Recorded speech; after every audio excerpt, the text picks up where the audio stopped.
Tertúlia. Meu boa tarde a todos. Hoje é dia 29 de outubro de 2015. É uma quinta-feira e nosso verbete é de número 3.555. Ele tem 5 páginas, 47 elogios e 9 máximos. E o tema de hoje a ser debatido é o sinergismo Educação Formal Reurbex, da especialidade Assistenciologia. E ele foi redigido pelo nosso verbetógrafo, já veterano, professor Júlio Royer, que é graduado em Ciência da Computação, especialista em redes de computadores, mestre em Ciência da Computação e doutorando em Engenharia. Voluntário desde 94, docente desde 96 e tenepsista desde 98.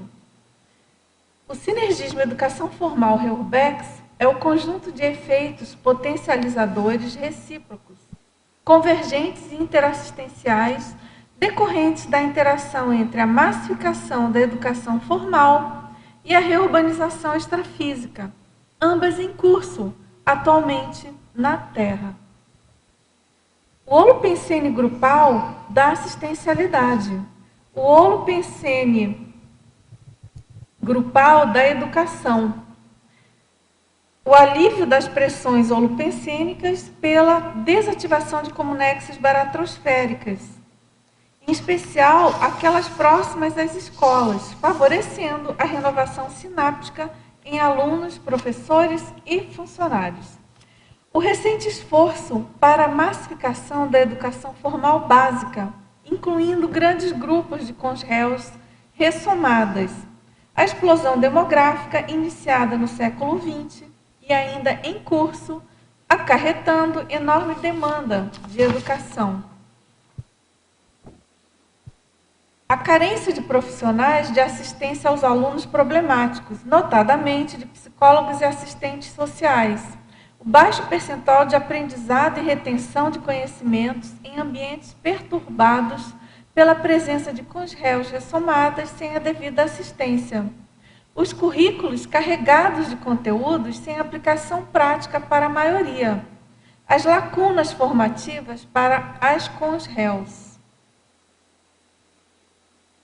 A expansão da oferta de educação pública gratuita relacionada à ressoma de cons-réus em condições de pobreza. Os esforços governamentais para a expansão e melhoria da qualidade da educação pública em resposta à demanda do crescimento demográfico. As neurociências avançando na compreensão dos mecanismos de aprendizagem. A conscienciologia, as instituições conscienciocêntricas. E aqui na parafatologia, a reurbanização extrafísica em curso na Terra, patrocinando renovações de toda ordem, em particular na educação.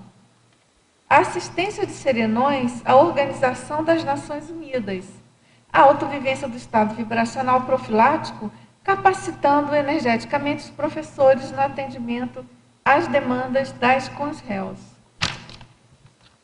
Agora, aqui na remissiologia, nós destacamos a atitude educativa pró-evolução, educação despertológica, educador consciencial do infante, reeducação evolutiva na infância, reeducação social. E aqui na frase enfática, o sinergismo educação formal Reurbex potencializa o trabalho tarístico dos reeducadores lúcidos, verdadeira mega-tarefa junto ao maxi mecanismo interassistencial multidimensional. E aqui na questionologia, você já observou a existência do sinergismo educação formal Reurbex? Já cogitou colaborar de alguma forma com a educação formal ou com a Reurbex? E aqui na bibliografia específica nós temos 2 fontes e na webgrafia específica uma fonte. Agora, a gente tem aqui a mega-análise feita pela equipe da Enciclosapiens, professoras Ana Rocha, Marilene Raganin e Socorro Frazão. Aula, TARES, escola, ensino, aluno. TENEPS, ressoma, professor, pedagogia, graduação. Mega-tarefa, reciclagem, reeducação, renovação e ignorância, aprendizado, maximecanismo, sinergismologia, assistenciologia, para reurbanologia. Agora, deixa eu fazer aqui umas chamadas antes da gente entrar no verbete propriamente dito. Então, a gente tem aqui a campanha, né, para compra, para venda, compra, enfim, do livro dos 500 verbetógrafos da Enciclopédia da Conscienciologia. Até o dia 21/11 você tem um desconto de 27%, sai por R$ 95,00. Você pode comprar pelo shopcons.com.br. Lembrando que esse livro pode ser uma senha muito rica para o acesso nosso autorrevezamento grupal. É um livro contendo a biografia, os verbetes redigidos, a foto de cada verbetógrafo e, claro, do professor Valdo também. E a ideia é que ele esteja distribuído junto com as impressões, com os tomos impressos da enciclopédia ao redor do planeta, e, claro, em especial no Brasil, em função da língua portuguesa. E então é isso, Brasil e outros países, né, de língua portuguesa. Então, pessoal, vamos aqui agilizar essa compra, porque isso é que vai propiciar a impressão, né, a compra, a contratação do serviço de impressão dos livros. E a gente lembra que esse é o primeiro grupo de 500 verbetógrafos, a Enciclosapiens, e na verdade, é uma equipe grande da CCCI. A gente tem todo um esforço para que esse trabalho continue. Esse é um trabalho Maxi Proexco, portanto, envolve todos os intermissivistas, todas as ICs, e vai depender da nossa competência manter esse projeto adiante. Em tese, a Enciclopédia da Conscienciologia não tem fim. Esse continuismo depende da nossa capacidade de reprodução e de aprofundamento e de expansão das ideias da Conscienciologia. E aí, professor Júlio falando de sinergismo, educação formal, Reurbex, no nosso caso não chega a ser uma educação formal, mas com certeza tem um grande sinergismo aí entre o trabalho das tertúlias, de se dar uma aula diária, colocando na internet os conceitos da Conscienciologia, e a Reurbex, claro. Agora, professor Júlio, a gente também... deixa eu fazer uma chamada aqui, importante. Estou vendo aqui a sua duplista. E a gente tem um acoplamentário de 6 a 8 de novembro com o tema Parapoliticologia. Os epicões são Hernani Brito e eu mesma do CIDAL. Esse acoplamentário, então, ele vem num momento muito propício, diante da nossa situação aqui na CCCI, a gente exercitando a questão da democracia pura, em busca da definição, de formação, né, e de funcionamento do nosso colegiado da Conscienciologia, que, conforme foi colocado pelo próprio professor Valdo Vieira, é o colegiado que deve substituir a pessoa dele, a liderança dele. Então, isso é parapolítica pura, né? A gente está buscando, né, desenvolvendo, a gente sabe muito pouco sobre isso. Enfim, eu penso que esse acoplamentário pode ajudar bastante nas nossas pesquisas, nas nossas reflexões e amadurecimento do tema. Claro, é isso que eu ia falar também. O outro ponto é o próprio momento do Brasil, do planeta, em especial no nosso país, que também tem uma situação bem conturbada, vamos dizer assim, socioeconômica, né? Então, a gente pode ajudar muito com as nossas energias, com a nossa ortopensenidade, com a nossa cosmoética possível hoje no nosso momento evolutivo. A gente pode estar ajudando aí em todo esse processo. Então, pessoal, todos convidados, vão participar, vai ser um prazer ter vocês conosco, e é só procurar aí a secretaria do CAEC. Agora, professor Júlio, vamos em frente aqui com o nosso verbete. A gente queria que você contasse a sua motivação sobre a escrita, sobre esse tema e os bastidores do verbete em geral, né? Bom, boa tarde a todos.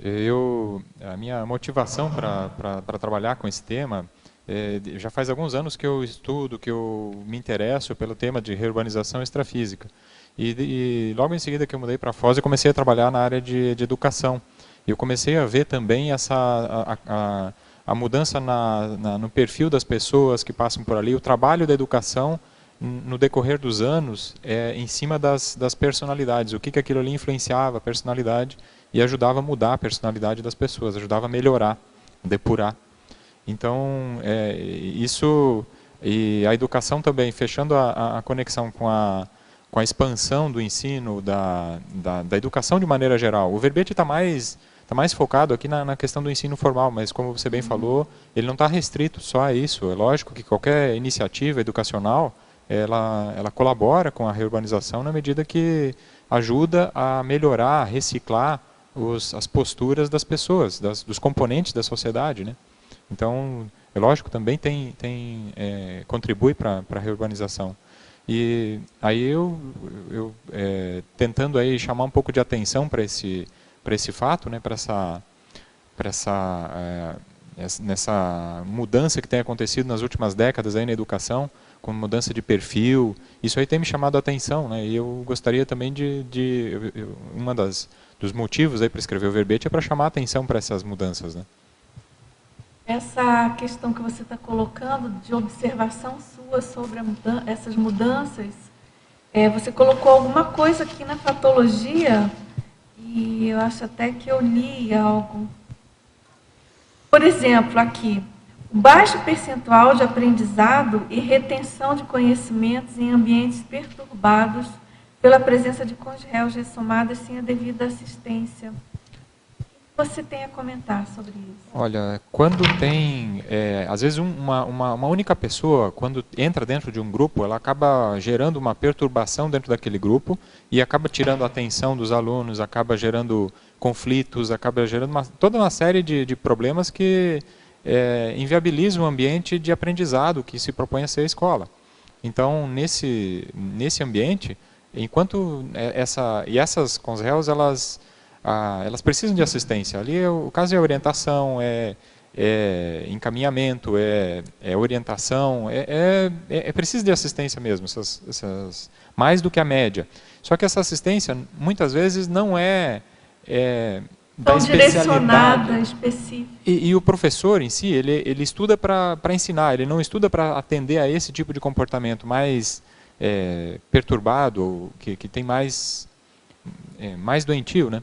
Então, tem outros profissionais que complementam a atuação do professor e que são cada vez mais necessários nesse tipo de ambiente. Aí que eu menciono também na fatologia aí a necessidade dos psicólogos, assistentes sociais, principalmente esses dois perfis, para dar um suporte mais interdisciplinar no atendimento a essas consciências. Aí, na medida em que essas consciências elas são mais tranquilizadas, são atendidas nas suas necessidades, primeiro que elas conseguem aprender e depois elas deixam de perturbar o ambiente e permitem que as outras consigam aprender mais.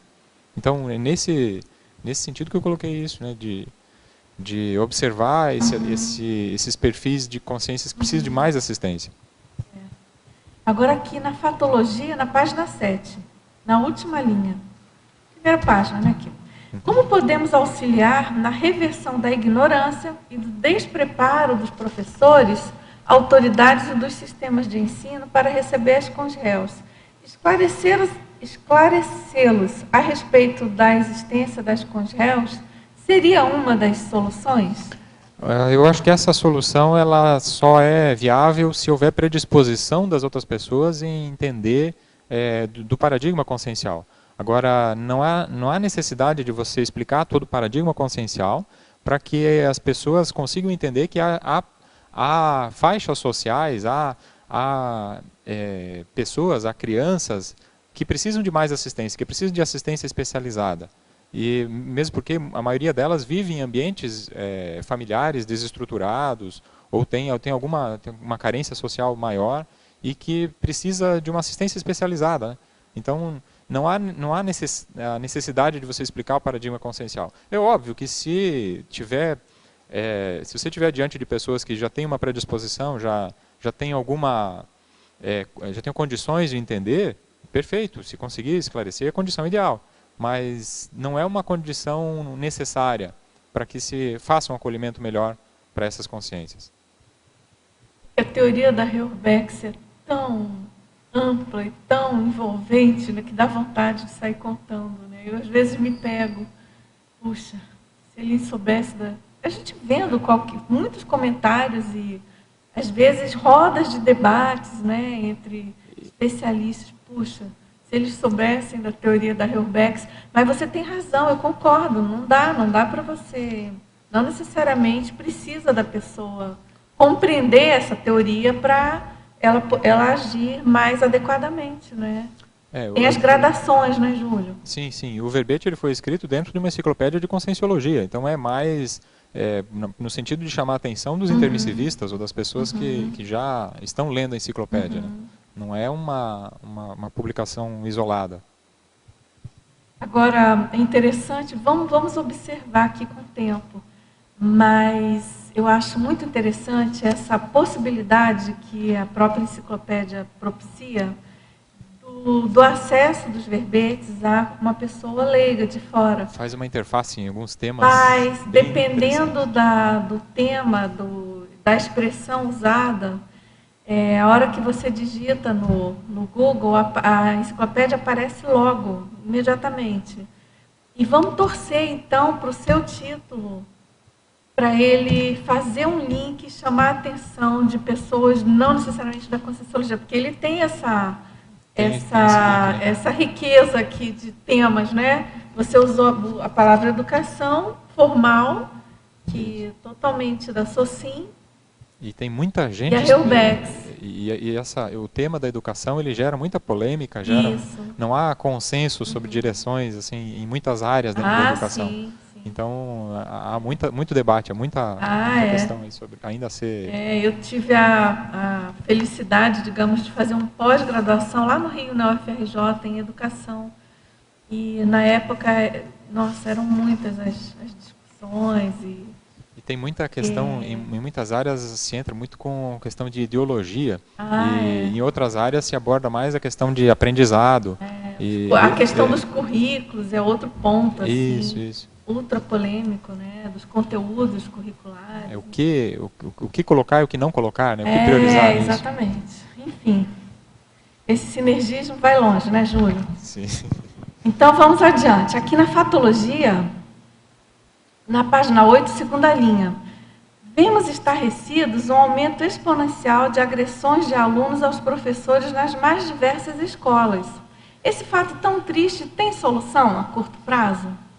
Olha, eu vejo que para enfrentar esse problema é necessário ter algumas atitudes. Não vai ser uma coisa só que vai resolver o problema. Mas, por exemplo, algumas iniciativas podem ser adotadas. Uma delas é a questão de colocação de limites, de se ter um código disciplinar dentro das escolas, mais efetivo.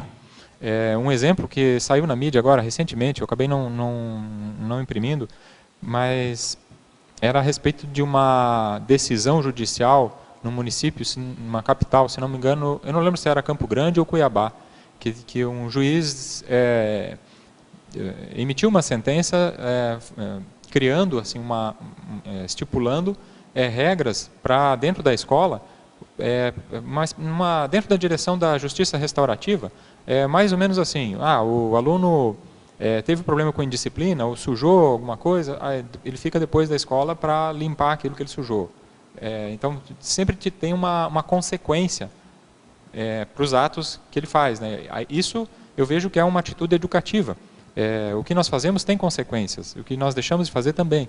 Então, nesse sentido, é preciso ter essa noção de consequências. Outra coisa, uma outra necessidade é de profissionais que sejam gabaritados para atender as consciências naquelas necessidades. Então, isso que a gente estava comentando antes, e que está logo em seguida na fatologia, deixa eu ver onde é que está aqui, que eu menciono aqui os profissionais, a carência de profissionais dentro das escolas, para atendimento psicológico e atendimento social, um assistente social e psicólogos, para dar um atendimento especializado, integral, para essas consciências mais perturbadas, para aquelas que têm distúrbios, que o professor não tem gabarito, ele não estudou para isso, para atender esse tipo de problema. Então, acho que pelo menos com essas duas abordagens, a gente já resolve assim a maior parte dos problemas, eu vejo. Deixa eu fazer uma colocação. Você vê a sincronicidade, né? Hoje cedo eu estava saindo de casa e vi uma reportagem de uma aluna, grande, moça já, bem grande, agrediu a diretora porque a diretora pediu para tirar o celular dela e você vê que é praticamente uma possessão, né? Ela foi para cima da diretora, juntou no cabelo da diretora e espancava uma senhorinha, baixinha, pequena, diretora, e duas professoras não conseguiam separar ela daquilo ali. Depois, numa outra escola, a menina parece que a professora virou para ela e falou que ela era negra, que ela estava estudando, não sabia para quê. A professora falando que o final dela ia ser doméstica e que ela estava perdendo o tempo dela, que ela deveria ir para casa e não deveria ficar ali estudando. Aí, nos Estados Unidos, ontem, aquele policial catou a menina, arrastou dentro da sala e jogou lá na porta, né? Que a menina se revoltou lá com o processo. Então, você vê que o negócio é dos dois lados, né? É aluno com professor e professor com aluno. Nos Estados Unidos, teve vários casos de professoras seduzindo jovens que foram presos, na Inglaterra e nos Estados Unidos, né? Jovens que a gente fala assim, 15, 16 anos, que a professora com problema de sexualidade praticamente seduziu o aluno. Então, esse negócio, esse verbete seu vem em cima da hora mesmo, para a gente poder fazer uma análise mais profunda do processo de educação que tem CONSREL como aluno e tem CONSREL como professor, né? Sim, você vê que é dos sem dois dúvida. lados do processo. E nesse processo todo, quando os professores que são os que... entenda aí a teoria da Heuerbeck. As comunidades extrafísicas mais doentias começaram a ser desativadas e muitas das consciências extrafísicas perturbadas desses ambientes começaram a ressomar. Quem que está enfrentando ou tomando contato com essa turma pela primeira vez? Lógico, são os pais, as famílias, mas em seguida são os professores. E o professor muitas vezes tem várias consciências, mais de uma, às vezes na mesma sala, com esse perfil. Então, e os professores não estão habilitados, preparados para isso, né? Então, isso aí já é uma situação nova, é uma situação que exigiria uma assistência de outros profissionais junto, né, para dar conta disso. Aí, nesse ambiente que não tem, ele não é preparado para aquilo, começa a enfrentar essa situação de estresse no dia a dia, com risco de agressão, de todo tipo. Começa com agressões verbais, indisciplina, e pode chegar... Na escola, né? Oi? Alguns alunos vão armados para a escola, com faca, com revólver. Nesse sentido, aí, nesse ambiente, acaba se criando uma série de problemas para os professores também, inclusive burnout, o baixo índice de jovens que querem seguir a carreira, né? Então já está começando a ter o apagão de professores que se fala, né? Não tem mais gente que queira dar aula. Então isso é um indício assim muito sério de que precisa ser visto com atenção. Não é só salário, é mais coisa, tem mais esse fator das CONSRELs envolvidas no meio. E eu fiquei, só para fechar, eu fiquei muito também chateado quando eu vi, fiquei até meio emocionado com um jovem, ontem, é tudo sincronicidade com o verbete, né? Ele falando que teve a segunda greve seguida em Sergipe, que o ano passado a aula deles teve que continuar até esse ano, em maio. E eles voltaram a ter greve, quer dizer, esse ano eles perderam. Vários deles já não sabem o que fazem, e ele falou assim, mas todo ano tem greve. Aí o rapaz do sindicato dizendo assim, não, porque não sei o quê, porque não sei o quê, e tal. Quer dizer, como é que o jovem que faz todo esse esforço para estudar, o que ele tem a ver com a demanda do professor, que nada contra, mas se ele não se sente bem remunerado, é melhor ele procurar uma outra atividade do que ele ficar lá fazendo greve. Porque ele está tirando o lugar de outro e a coisa não anda, porque diz que todo ano lá em Sergipe tem greve.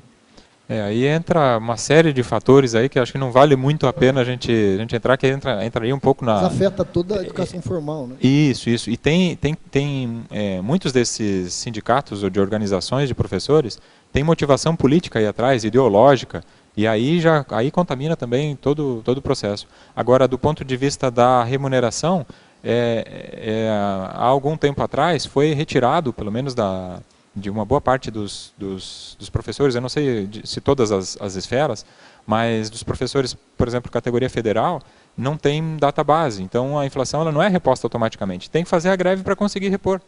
Isso tá nesse nível Então, se não fizer a greve, vai depender de o governo ter a boa vontade de repor pelo menos a inflação. Antes tinha essa, mas hoje não tem mais. Então, eles, assim, até certo ponto, são quase que forçados a fazer greve, de certa forma. Porque senão não consegue, ou então vai todo mundo abandonar a educação. Ou ir para a escola particular, que de repente às vezes está até pagando mais, né? Mas a escola particular hoje já não está mais pagando tão bem, não. Em geral, assim, as informações que já me passaram é que não é assim tão compensador também.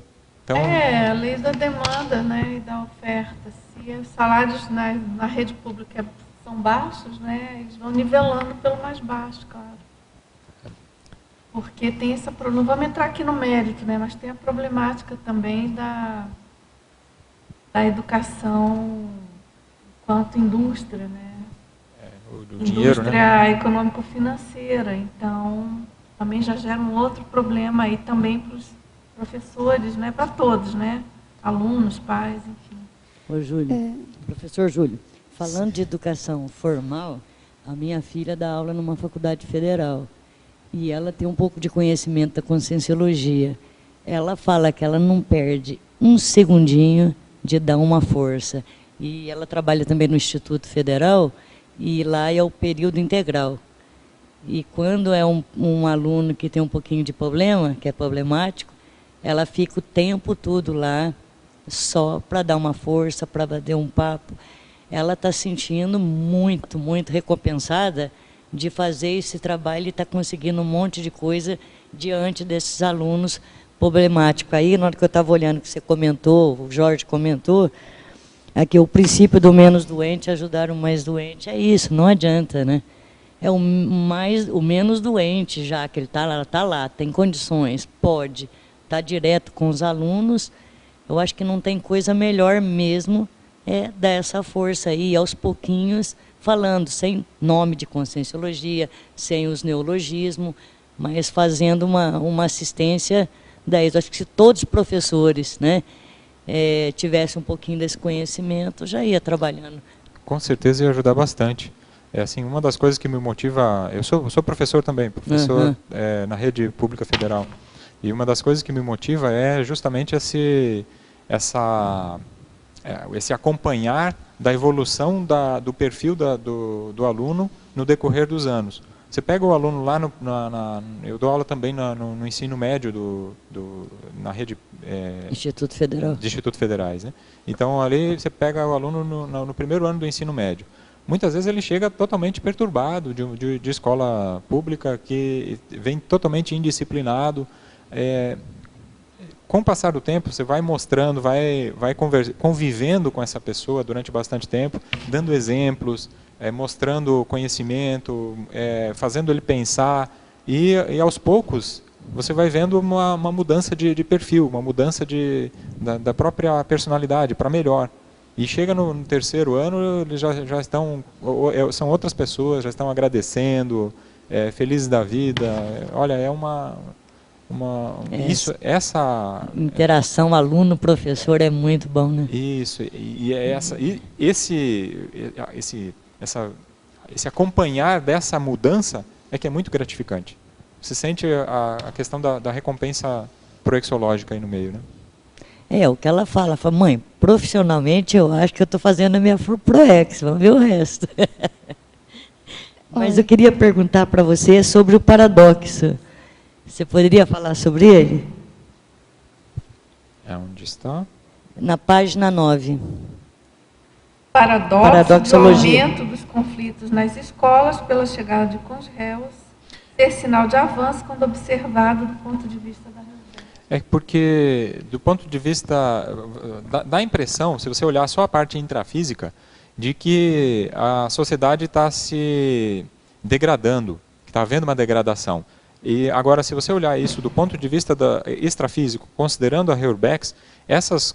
um indicador de êxito da Reurbex. Isso, é um indicador de que essas consciências saíram de algum ambiente que estava piorando, que estava pior ainda, e esse ambiente foi desativado. Em geral, é isso que acontece, né?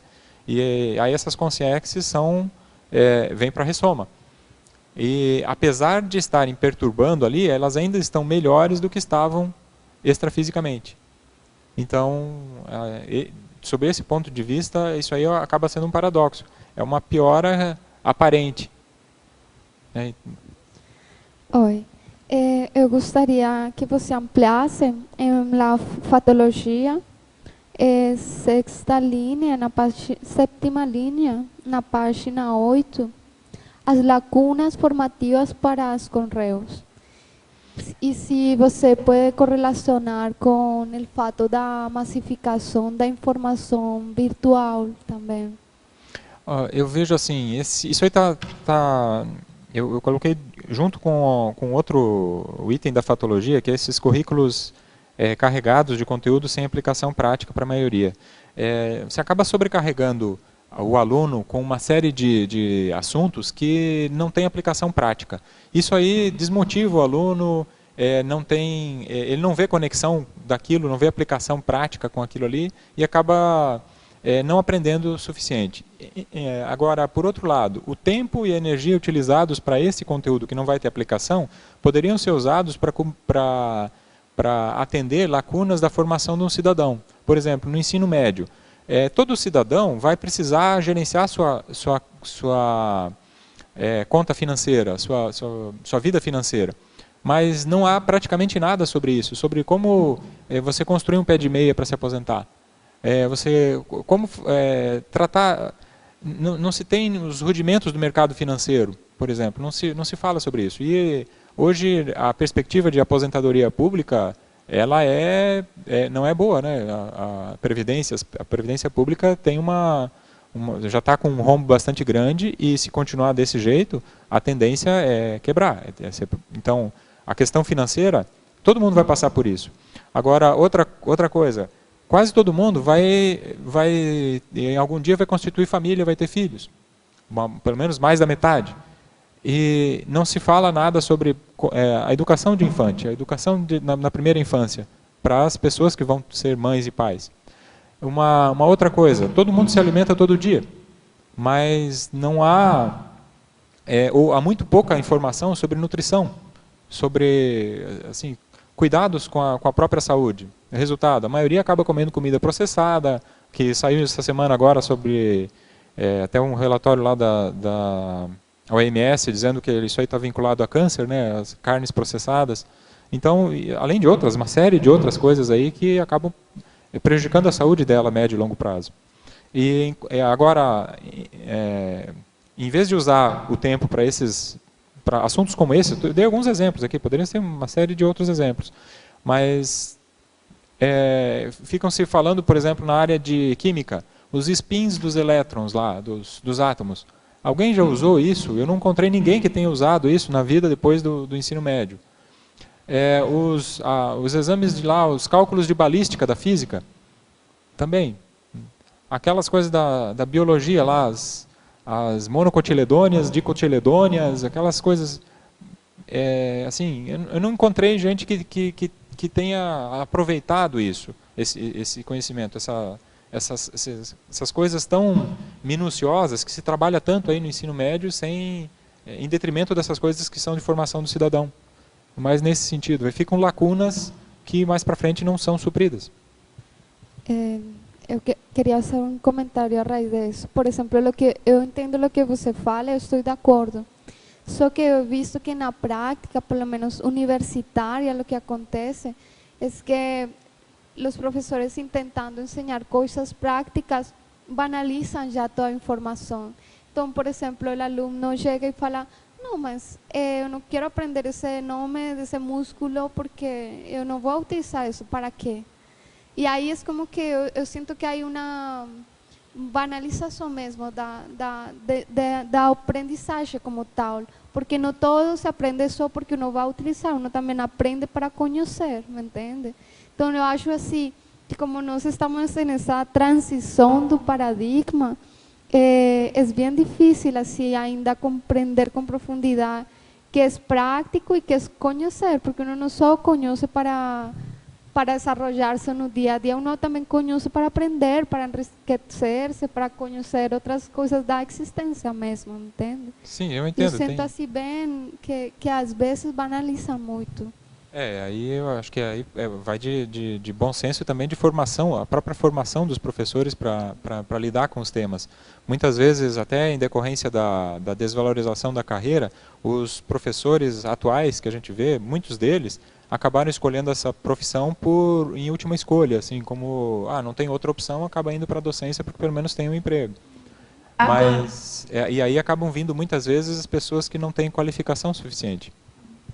Agora, eu entendo isso que você está falando, e esse assunto, eu penso que ele é ultra polêmico. A gente até comentou ainda há pouco a questão dos currículos escolares, são um tema, assim, dos mais polêmicos na educação, pelo que eu saiba.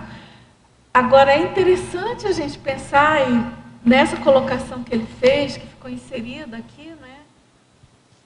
E esse questionamento, qual seria o currículo ideal para uma CONGEL? Né? Eu penso que certamente não deveria ser tão carregado em coisas mais sofisticadas, científicas e menos conscienciais. Deveria ser mais consciencial, né? Alguma coisa mais voltada para o próprio conhecimento, para o desenvolvimento, para recolocação, não sei. É que eu acho que ainda assim tem muitos perfis diferentes de CONGEL também.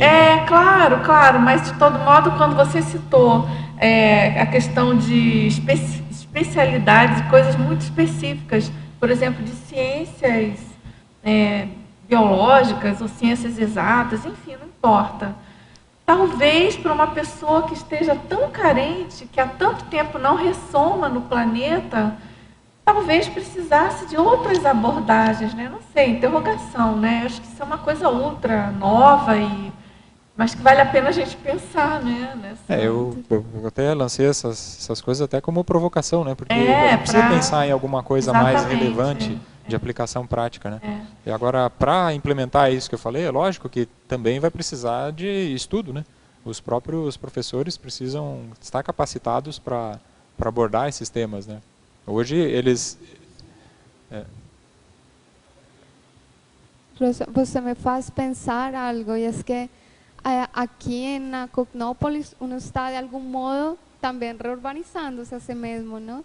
Por exemplo, quanto nos custa a ortopensenidade? Pensar bem de todos e das coisas.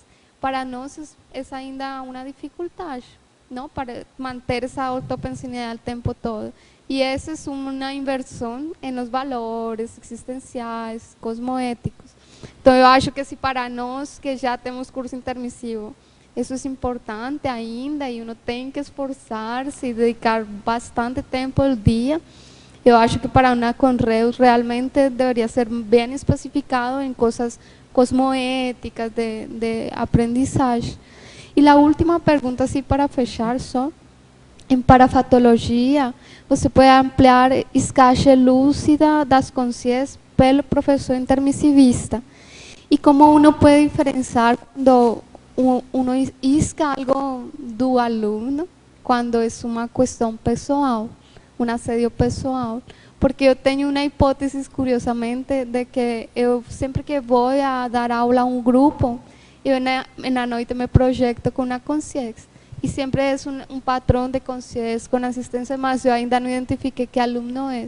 Só que sempre era na sexta na noite, então já eu comecei a associar com o grupo que eu dava aula.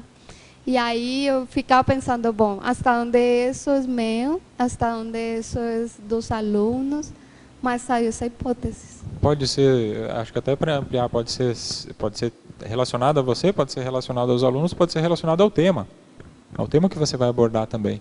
Aí isso, agora a competência, o que eu procurei trazer aqui é para que o professor intermissivista já tem pelo menos informação para desconfiar, para levar isso em consideração, que pode ser uma escagem, e ficar mais consciente, mais lúcido com relação a essas escagens.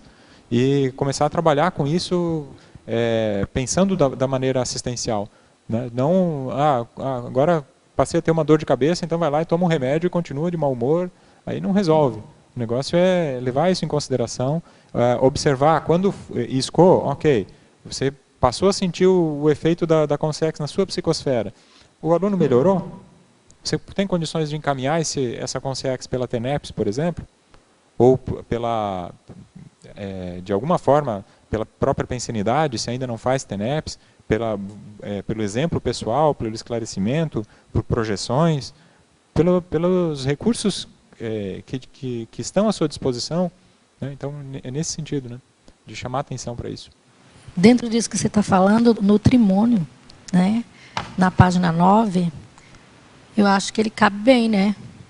O trimônio interassistencial, acolhimento, orientação e encaminhamento.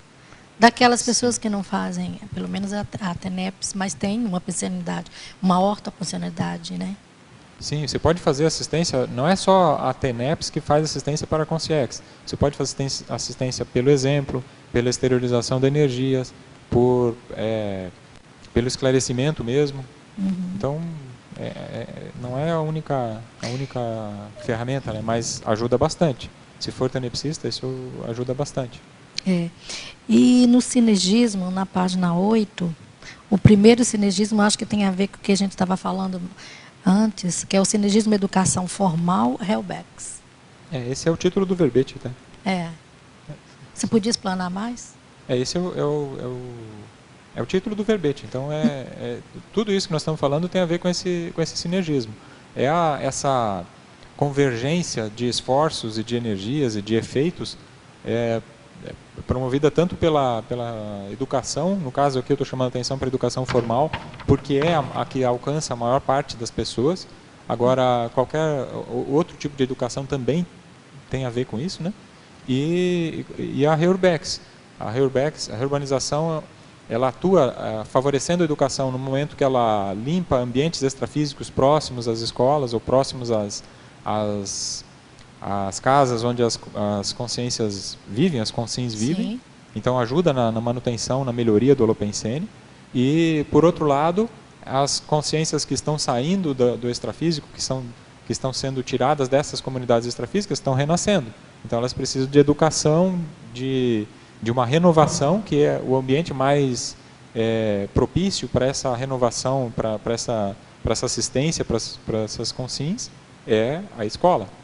Então, nesse sentido, o sinergismo. Que você escolheu esse tema. Oi?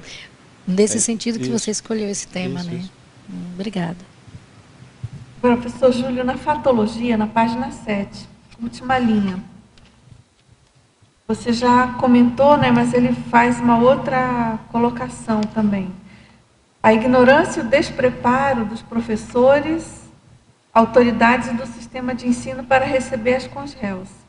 Uma professora do ensino médio indicou para minha filha de 15 anos o livro 50 Tons de Cinza. Lendo a fatologia, pergunto, é possível que tenha professores reurbanizados? Sem dúvida. Isso a gente já comentou, mas sem dúvida é possível sim. Agora, a ênfase do verbete é mais nos alunos, até em função da questão numérica, né? A tendência é ver mais alunos do que professores reurbanizados. E dentro daquela linha de que, né, daquela premissa conscienciológica de o menos doente, do princípio, né? Isso, o menos doente assistir ao mais doente, né? Então, Exato. mesmo que tenha essa incidência, que não seja tão baixa, tem sempre aquela gradação também, né? Mesmo entre os E está dando uma polêmica esse negócio do Enem ter caído Simone de Beauvoir, né? Quer dizer, o pessoal está revoltado devido ao processo todo dela envolvido com sexo, aquela coisa da pedofilia.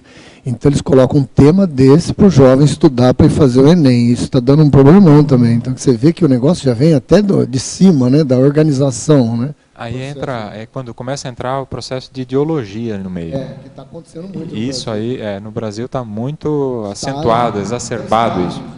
Isso, é porque isso eu acho que tem a ver com esse momento atual de quem está no poder, né? Então isso está influenciando bastante, colocando muita ideologia na educação. Eu particularmente não sou do processo todo, né? Isso, eu particularmente não sou favorável a esse tipo de influência ideológica dentro da educação. Respecto a la pregunta que que fizeram agora, eu acho que às vezes as pessoas confundem um pouco consciências reurbanizadas com deficiência intelectual, porque uma consciência reurbanizada pode ter uma intelectualidade alta, chegar a Harvard, ser presidente de um país incluso, e fazer uma besteira, não? Por exemplo, Hitler era muito inteligente, ele usava a bomba atômica, enfim, quantas coisas se han logrado assim com inteligência anticosmoética, não? Então, sim, sem dúvida. Pode ser tem muitas... recentemente também saíram artigos a respeito, comentando que a forma como as empresas hoje estão estruturadas está favorecendo a chegada de psicopatas ao topo das empresas. Mas psicopatas mesmo, pessoas que não têm a sensibilidade, né, empatia, né? Agora, na pensinologia, quinta linha. Você poderia comentar a respeito do alívio das pressões holopensênicas pela desativação de comunexes baratrosféricas, em especial aquelas próximas às escolas, favorecendo a renovação sináptica em alunos, professores e funcionários? Esse é um dos princípios aí da reurbanização extrafísica, que o mecanismo de funcionamento da multidimensionalidade ele é assim, através dos pensenes, as comunidades extrafísicas, elas influenciam e são influenciadas pelas comunidades intrafísicas. Então há uma interferência, uma influência mútua. Se a comunex é perturbada, é patológica, a influência vai ser patológica em cima daqueles ambientes intrafísicos que coexistem, que vivem no mesmo local. No momento que há uma ação de desativação dessas comunidades baratrosféricas, há um alívio dessa pressão holopensênica, dessas influências extrafísicas negativas sobre as consins. Aliviando essa pressão, há um favorecimento da renovação sináptica, porque é difícil haver a renovação sináptica quando a gente está dentro de um holopensene totalmente desfavorável. Então, quantas vezes, nessa questão da influência de holopensene, quantas vezes você já conhece alguém que foi num supermercado com uma lista de compras e voltou com outra lista? Então, isso tem a ver com esse holopensene de compras nesses ambientes de compras. Então, a mesma coisa acontece com comunidades, muitas delas até seculares, ou em certos países até milenares, elas estão há muito tempo já consolidadas e influenciando o holopensene daquele local. Então, no momento que é desativado isso, é que se favorece essa renovação sináptica, essa renovação holopensênica e, por consequência, renovação sináptica. Agora, Júlio, tem uma pergunta aqui sobre os currículos, eu acho que eu pulei. Na Fatologia, página 8, final da sexta linha, notamos a existência da maioria dos currículos carregados de conteúdo sem aplicação para a maioria. Aí ele pergunta por que existe esse ensino de disciplinas que jamais serão usadas na vida adulta cotidiana. Como se criam esses currículos estapafúrdios? Olha, eu não sei exatamente como se criam, não cheguei a pesquisar isso a fundo. Mas, assim, pelo que eu vejo hoje, uma boa parte disso se mantém pelos interesses de grupos. Aqueles professores, o professor de física, ele estudou tanto aquele assunto de física que ele gosta de dar aula daquilo e não quer abrir mão daquele conteúdo para aprender outro conteúdo, ou às vezes perder carga horária para alguma outra disciplina, seja de finanças ou seja de humanas. Então, há uma certa defesa aí daquele conteúdo que ele já está acostumado a dar, ou que ele estudou para ministrar. Então, agora, como surgiu isso, aí eu já não sei dizer exatamente por onde que surgiu, mas eu acho que é uma construção histórica. Agora, na Fatologia, gostaria que você, página 8, oitava linha, que você comentasse acerca da hipótese de legiões de consciências terem acesso agora à educação formal pela primeira vez na série de vidas intrafísicas. Vamos considerar aí os fatores aí da explosão populacional e a história da humanidade, a história da educação dentro da humanidade. levando aí em consideração alguns números, né, nós temos, segundo os 700 experimentos, na época, lá em 1994, a estimativa era de que havia em torno de 9 consciexes para cada consim. Em torno de 50 bilhões aí de consciências, entre consins e consciexes, convivendo aqui no planeta. A maioria delas extrafísicas e em condições patológicas. Dentro da história humana, a educação universalizada, ou agora que está se fazendo, a partir do século XX, da segunda metade do século XX, que se fez um esforço maior de universalizar a educação básica para a população em geral. Antes, a educação era restrita a certos grupos sociais. Então, era sempre mantido uma grande quantidade de gente fora das instituições de ensino.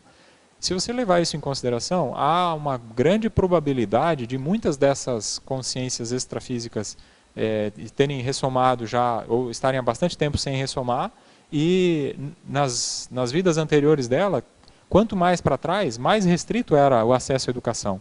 Então, muitas delas, até hoje, nunca tiveram acesso à educação. Estão tendo agora pela primeira vez, nessa vida atual.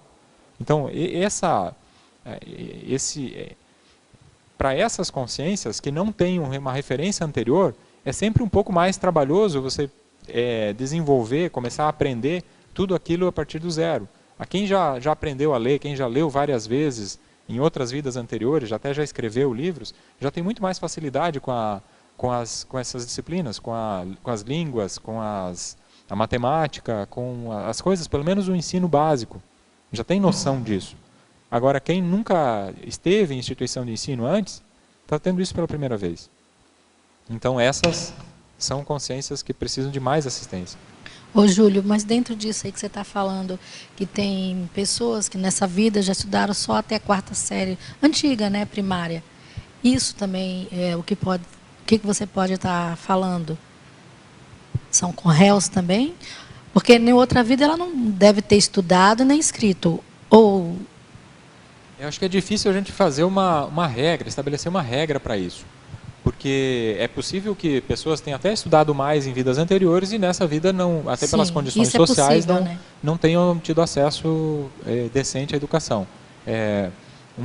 Só para citar um exemplo a título de hipótese de pesquisa,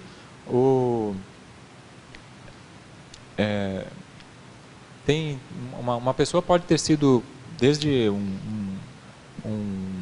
uma pessoa, um rei, por exemplo, pode ter sido um monarca, e numa vida seguinte, em função daquilo que ele fez e todos os ajustes que precisam ser feitos, ele pode vir numa condição de não conseguir ter acesso à escola, ou de crescer e continuar sendo analfabeto ou semi-analfabeto a vida inteira. Sim. Então, aí já mostra assim, que isso não dá para estabelecer uma regra, né, para todo mundo, mas assim, é possível, mas eu diria que uma boa parte, o fator que mais influencia isso, da pessoa ter parado de estudar até a 4ª série, acho que é fator social mesmo, não é tanto o fator de onde que ela veio. Se for a primeira vez que ela veio para a escola e a pessoa tem motivação, tem interesse em aprender, tem vontade de aprender, isso, acho que ela consegue superar isso. Mas tem que ter condições, acho que até sociais, de atendimento para isso. Sim. Tá, obrigada. Júlio, você pode comentar a frase enfática?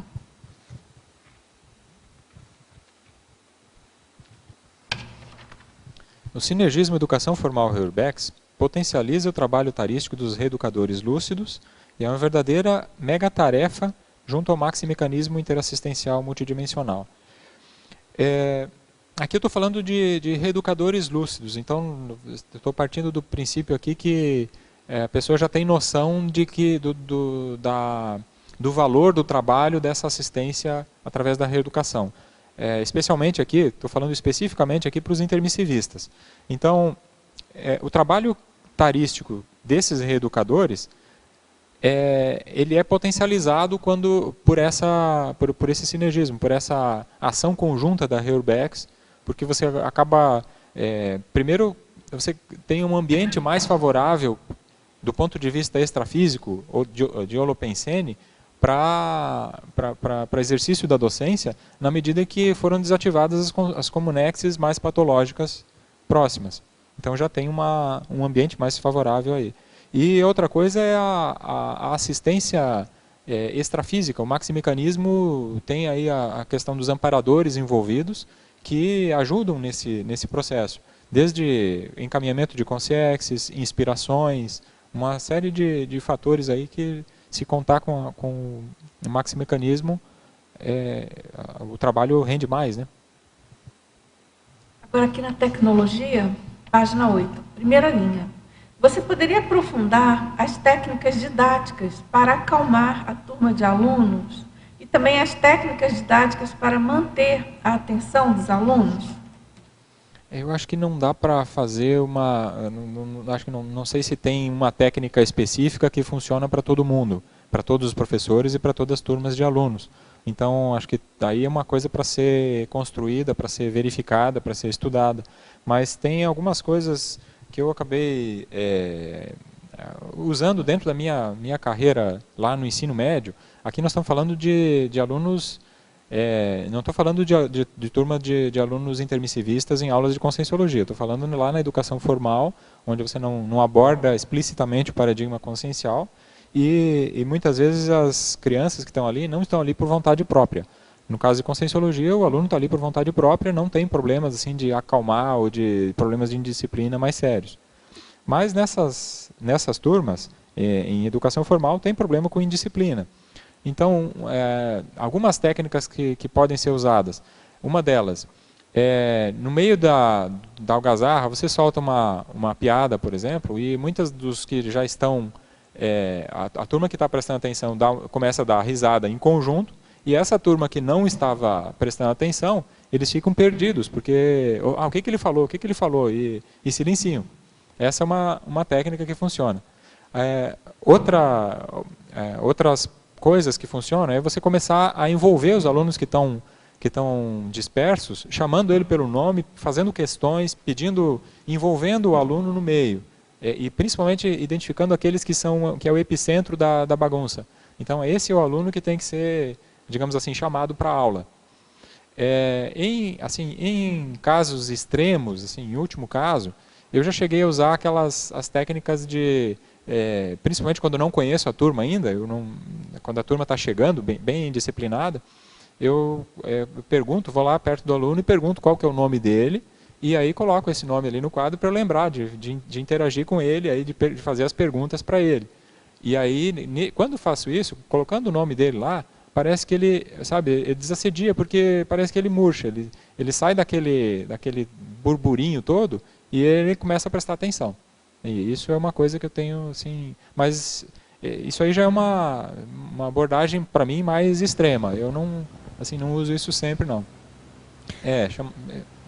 Chamar atenção, sim, mas assim, chamar atenção, chamar pelo nome e continuar dando aula do mesmo jeito, em geral, não funciona muito.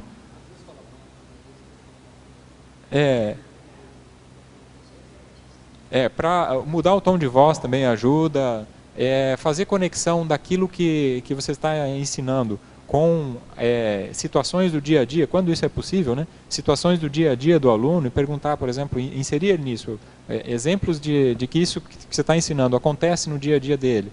Então são algumas técnicas que podem ser usadas aí, mas isso depende muito do estilo de cada professor.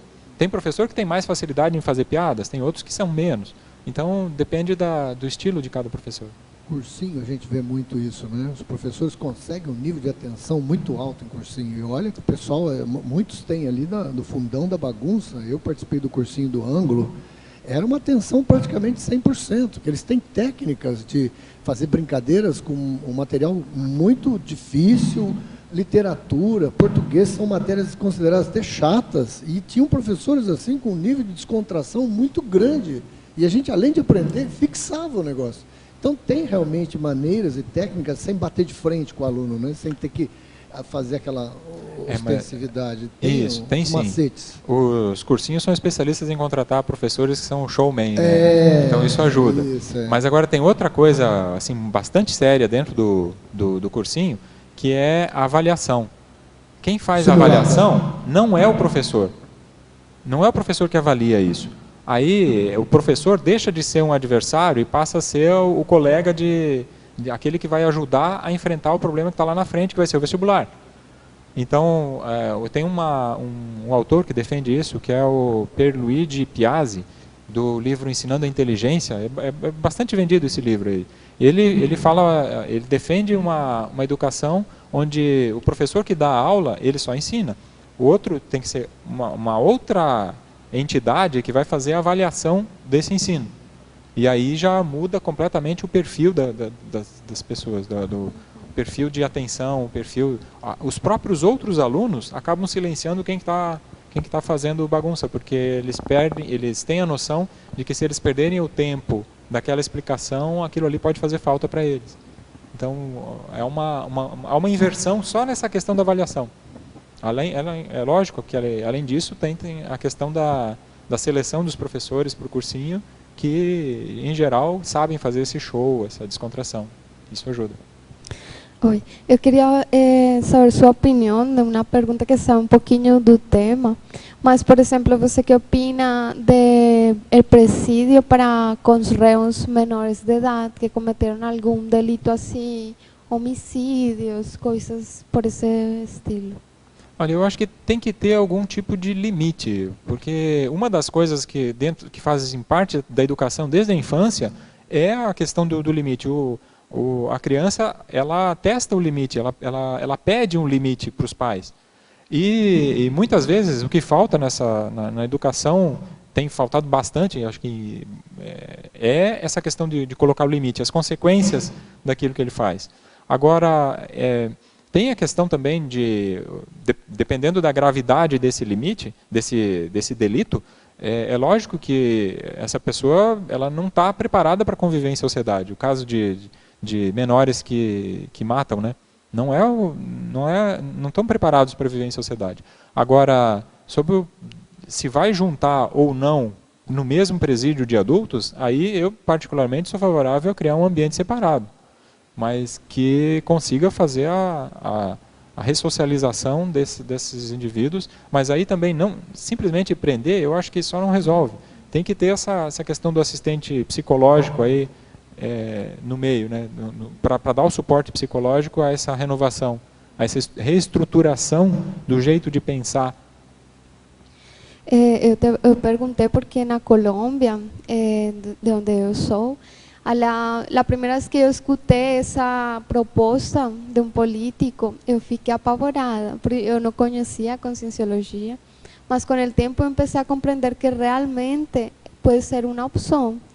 Além que esse fenômeno de que os menores de edad cometían delitos, asesinatos, todo mais, eran utilizados por otros que eran mayores, bandas, mafias, en fin, para que, o sea, usar a ellos para hacer los delitos que ellos querían, y ahí era peor ainda, ¿no? Entonces no solo son con reus menor de edad, sino también otras, todo el grupo que está junto de ellos. Y una propuesta que hacía a pessoa que eu achei bem interessante es que lo que proponían era que ellos tenían que rehacer lo que hicieron. Acho que você comentou alguma coisa por el estilo. Justiça restaurativa. Exacto. Y yo acho así eso bien legal, porque es lo que uno, de alguna manera, la serie que se trata de eso, uno viene a desfazer lo que uno fez. Não? Sim, sim. Então... Isso dentro até da justiça e do direito é uma das coisas que eu acho que é mais avançada, é essa justiça restaurativa. Mais do que simplesmente justiça punitiva, né? É para consertar aquilo que fez errado, né? Para quem tiver interesse, tem o verbete. Professora Ana Ferreira. Ela fez esse verbete. Bem interessante. Mas você tem razão, é das mais avançadas, sim, pelo que eu entendi. Bacana, bom, bem interessante. Agora, não se aplica ainda, claro, em todos os âmbitos, né? Tem umas restrições óbvias, porque você tem toda a questão penal e já estabelecida, Mas é muito bacana, muito interessante. Eu acho que ela, E essa- ela tem uma força pedagógica mais forte. Claro. Dessa coisa de ter que consertar aquilo que fez errado, né? É Eu acho bem que... na linha da reeducação. Isso. Agora, isso que você comentou é a questão da maioridade penal, né? Que vem sendo bem discutido no Brasil. Aqui também tem esse problema de maiores se utilizarem de menores, porque eles ficariam livres, né, isentos de punições mais específicas. E nisso gera todo um problema. Enfim, é uma grande discussão, uma grande polêmica, né? Porque tem aqueles que pensam que não adianta definir a maioridade penal, porque isso só vai fazer com que se criem infratores de idade mais baixa ainda. Mas, enfim, é uma polêmica, um problema. Tem países, inclusive, que não consideram idade nenhuma. Se ele matou nos Estados aos Unidos, 10 anos... eu penso que bem baixa a idade, né? Tem...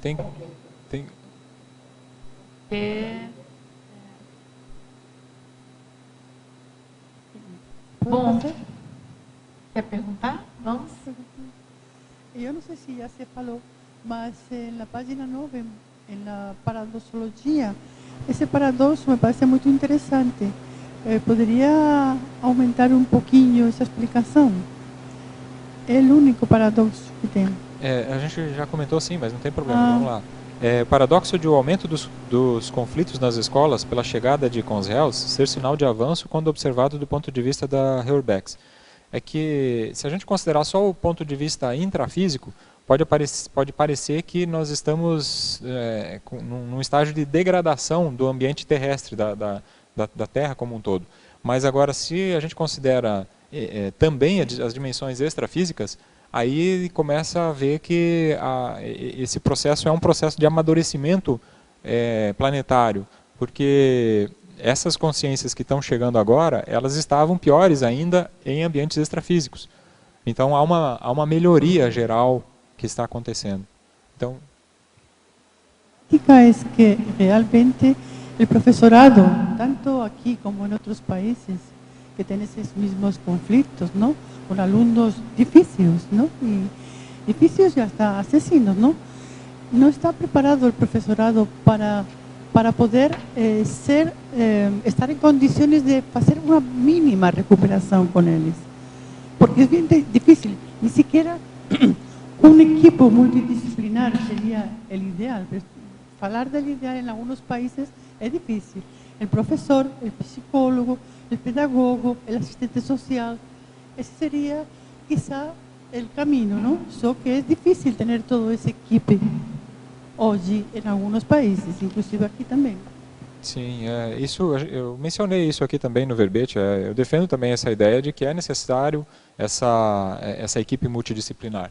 Até pedagogos têm até com mais frequência dentro das escolas, mas psicólogo e assistente social são poucas as escolas públicas, pelo menos, que têm esse tipo de estrutura, de equipe para atender. E realmente precisa disso, porque o professor ele não estudou, ele não é especialista no atendimento a esse tipo de patologias mais intraconscienciais, mais severas, enquanto precisaria de um profissional especializado nisso, né? Só que é uma oportunidade única de fazer essa assistência. Quero dizer que estão vendo nestas épocas, quizá nos últimos anos, esse tipo de pessoas, de conréus, não? E a verdade é uma pena, porque não se consiga, ha sido uma vinda para pouca coisa, não? Não sei como...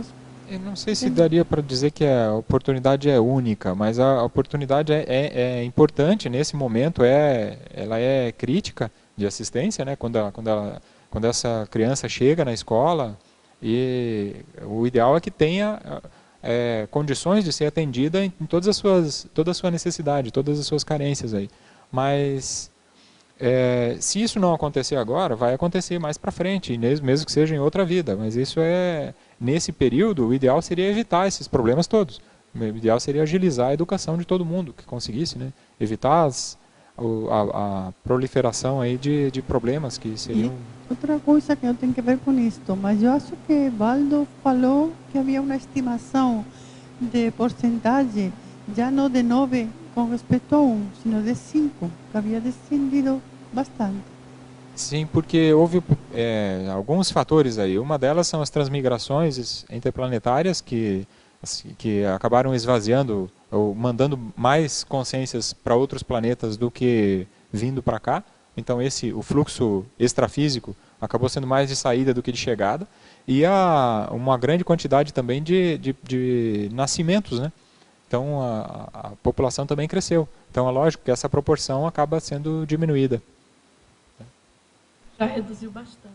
Já reduziu bastante. Isso já por si só, já é um indício aí da diminuição dessa pressão holopensênica, extrafísica sobre as consciências, né? A tendência aí é as pessoas conseguirem pensar melhor. Agora, professor Júlio, aproveita as redes sociais para postar frases de impacto nas pessoas. Muitas dessas frases são insights que têm embasados na Conscienciologia e em outros livros que leio. Muitas pessoas se sentem escandalizadas ou levam para o lado pessoal, pensando que estou atacando suas crenças. Gosto de chamá-las para debates e discursos, mas elas têm certo receio e não vão. Penso que seja pela insegurança que suas crenças proporcionam. Aí ele pergunta, estou contribuindo com a reurbanização dessas pessoas? Eu acho que assim, a reurbanização ela é uma coisa coletiva, né? Tá mexendo, urbanização é de cidade, mexer com a urbe. Agora, aqui é reciclagem, né? Isso, pode ser com a reciclagem, com a reeducação. Aí sim, pode estar mexendo sim. Agora é importante ver o resultado disso, porque muitas vezes a gente acha que está mexendo com a pessoa, colocando essas frases de efeito, e às vezes o efeito acaba sendo o contrário, porque a pessoa muitas vezes acaba se distanciando da gente, que poderia, em vez disso, ela poderia, estando mais próxima, ser mais impactada pelo nosso exemplo de vida, pelas nossas atitudes. Então, aí há que se vê o exemplo, o efeito disso. Qual é o efeito que tem causado nas pessoas? Se é principalmente esse efeito do afastamento ou das pessoas que simplesmente medo. Aí talvez não seja a melhor opção. Nem todo mundo a gente vai conseguir alcançar com essas frases de efeito. Às vezes o exemplo é a melhor alternativa. E às vezes uma expressão, ou uma palavra, ou algum conceito mais sintetizado e não tão impactante, às vezes é mais efetivo, né, para a pessoa, né? Eu gosto dessas frases de efeito. Agora, é lógico, vai ter, dependendo de qual frase que vai mexer com as crenças das pessoas. E aí pode não ser tão assistencial para elas, né? Porque nessas horas é bom dar um jeito de fazer as pessoas refletirem, pensarem, né? Não ficarem com medo, receosas de derrubar. Mas, enfim, depende também, né? Vai depender da maneira. Mas isso que você falou, acho bem importante, a pessoa ficar atenta ao que ocorre, né? Isso, é o resultado, né? Vai vendo, isso é um aprendizado também, né? Uma coisa também, a gente não vai acertar sempre, não dá para esperar que todas as nossas atitudes vão surtir o efeito desejado. É importante também tentar com a coerência no melhor do que a gente conhece. Então, se está fazendo isso no seu melhor dos esforços, vá em frente e observe o resultado. E vai ajustando o tamanho do TACAP, aí, o tamanho o nível das frases aí de acordo com o seu público. Respecto a isso, por um caso que aconteceu uma vez, eu fiquei pensando assim, porque há algumas boas frases de pessoas que não são muito éticas. Por exemplo, esse caso de Osho, que é um altruísta e todo, mas depois foi revelado que tinha toda uma biografia super ruim. Então eu acho que as frases, eu leio, as frases são positivas, mas estão com uma energia negativa. Então uno não pode ser ingênuo com essas coisas também. De pronto isso atinge a um público, atrapa esse público e a pessoa tem uma boa intenção, mas detrás de isso há uma ingenuidade, assim, de não saber que essas palavras têm uma energia que não são muito cosmoéticas. Não, ele tentou um historial de promiscuidade, enfim, de várias coisas assim que contradiziam incluso as coisas que ele falava. Então, eu acho que também há que ter muito cuidado com essas coisas. Não sei, isso é uma opinião. E há que se ver também a questão multidimensional, no caso, né? Então, um cara desses dando... fica soando muito falso. Ficar só na cidade da conscienciologia não é isso, só que uno tem que ser assim bem minucioso, não sei, frente a essas questões. Agora, professora Dulce, pergunta fora do tema. Ontem à tarde, ao deitar-me para um cochilo, entrei em catalepsia projetiva. Lembro-me que fiz um grande esforço para sair do corpo. Todas as partes do meu corpo estavam leves, mas a cabeça parecia estar pesando 1 tonelada. Fiz muito esforço para sair, mas não consegui. Escutei vozes extrafísicas me acusando de alguma coisa e o ambiente ficou muito pesado. Depois que saí da catalepsia, fiquei com uma leve dor de cabeça. Essa dor de cabeça se deu por causa do esforço que empreguei ou foi por causa das energias das consciências extrafísicas?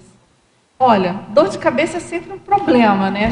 É difícil a gente definir assim, a causa específica, principalmente se você tem mais ou menos sensibilidade, em função da sua fisiologia e da sua relação com a dor de cabeça. Agora, em geral, pelo que você está colocando, a gente sabe que os bloqueios energéticos, a ação de consciências mais patológicas, criam esses bloqueios, ajudam a gente a ficar nessa situação, vamos dizer assim, de congestão energética e que isso pode se refletir em dor de cabeça. Então, pelo que você está falando, foi mais efeito de consciência extrafísica do que do seu esforço. Em geral, esforço de mexer com as energias, principalmente se for para uma causa nobre, como sair do corpo com boa intenção, geralmente não dá nenhum tipo de dor de cabeça. Agora, então, parece que é isso. Agora é bom você ficar atento, pesquisar se isso ocorre novamente. Você disse que sentiu o ambiente pesado, então isso é um indicador aí de patologia, né? Provavelmente consciências mais nocivas, mais patológicas, provavelmente tentando impedir você, ou impedir ou que tirar você do corpo até para assustar, né? Enfim, aí tem várias alternativas. O mais importante aqui é você registrar essa ocorrência, tentar memorizar os detalhes disso, para que você possa mapear as ocorrências daqui para frente e tentar chegar a algumas conclusões aí mais específicas, né? E uma coisa importante, assim, essa questão da catalepsia, ela é comum isso também. Pelo menos nos relatos que a gente ouve, assim, nas minhas experiências pessoais, essa tendência da gente ficar preso pela cabeça. Comigo acontecia muito isso. Porque justamente é onde você está com raciocínio, você, em geral, tem aquela, vamos dizer assim, aquela fixação pensênica e energética. Então, é importante você tentar fazer exercícios, de mexer mesmo mais com as energias, no sentido de tentar descoincidir a cabeça, que certamente é uma condição mais comum, você ficar preso pela cabeça. Não sei se vocês querem completar. Aí, Claudirene, especialista em projeção, você, Júlio, não sei se você quer comentar alguma coisa. Uma questão de sugestão aí, se o ambiente não está assim, tão positivo dentro de casa, uma coisa que se pode trabalhar é a blindagem do próprio quarto.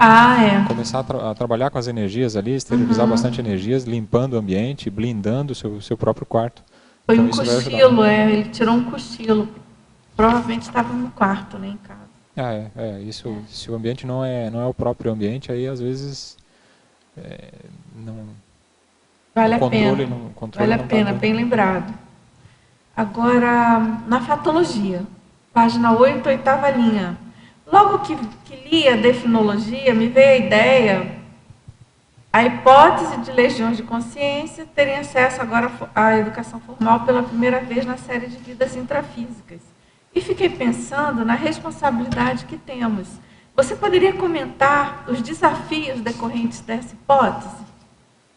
Os desafios decorrentes da hipótese? Dessa hipótese da educação formal pela primeira vez na série de vidas intrafísicas. Olha, essas são as consciências que mais precisam de assistência. Primeiro, porque ela já vem de um ambiente mais patológico, uma consciência reurbanizada, e se ela ainda não teve acesso à educação antes, ela não tem referencial, não conhece, nunca passou por esse processo de ensino mais sistematizado e pela sequência de conhecimentos que são tratados ali. Então, tudo isso para ela é novo, todo o ambiente é novo. São essas consciências que mais precisam de assistência.